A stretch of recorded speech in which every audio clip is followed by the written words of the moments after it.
विदर्भात प्रसिद्ध असलेली चिमूरची घोडा यात्रा संपन्न। जगन्नाथपुरीप्रमाणे हाताने लाकडी रथ ओढण्याची 300 वर्षांची प्रथा। संपूर्ण विदर्भात प्रसिद्ध असलेली चिमूरची घोडा यात्रा काल रात्री मोठ्या उत्साहात पार पडली।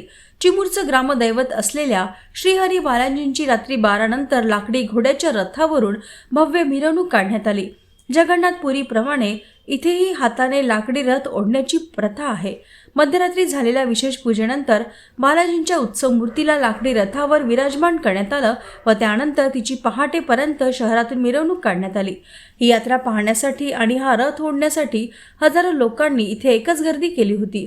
जवळजवळ 300 वर्षांपासून सुरू असलेल्या या घोडा यात्रेला पेशव्यांच्या काळापासून सुरुवात झाली।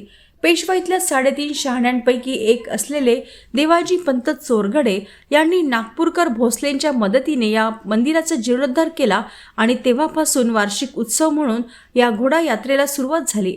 या यात्रेसाठी चंद्रपूर जिल्ह्यासह विदर्भातील लाखो लोक चिमूरमध्ये दाखल होतात।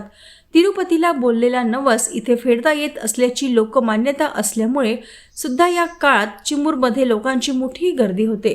1942ला इंग्रजांविरुद्ध झालेल्या चिमूर क्रांतीमध्ये सुद्धा या बालाजी मंदिराची भूमिका महत्त्वाची होती आणि त्यामुळे हे मंदिर आणि यात्रा इतक्या वर्षांनंतर सुद्धा लोकांमधलं आपलं स्थान अजूनही कायम ठेवून आहे। ही बालाजी महाराजाची घोडा यात्रा आहे। वर्षानुवर्षापासून परंपरानुसार रात्री 12:30 वाजता बालाजी महाराजांचं रथ विष्णूजीची मूर्ती स्वार होऊन गावाला प्रदक्षिणा देत परत 5:30 वाजता देवळापुढे येते आणि आरती होते।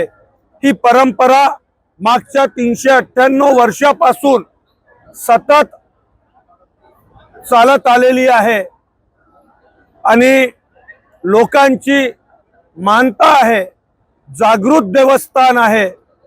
बालाजी महाराजांच्या चरणी आपण जी काही प्रार्थना करतो ती प्रार्थना पूर्ण होते। ती मन्नत आपण जी काही मागतो ती मन्नत सुद्धा पूर्ण होते। जागृत देवस्थान आहे।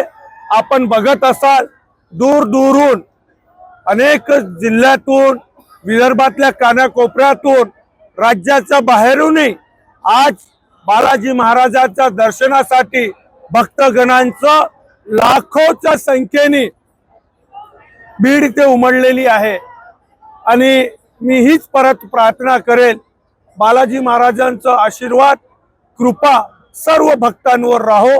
हीच बालाजी महाराजांच्या चरणी प्रार्थना। गोविंदा गोविंदा गो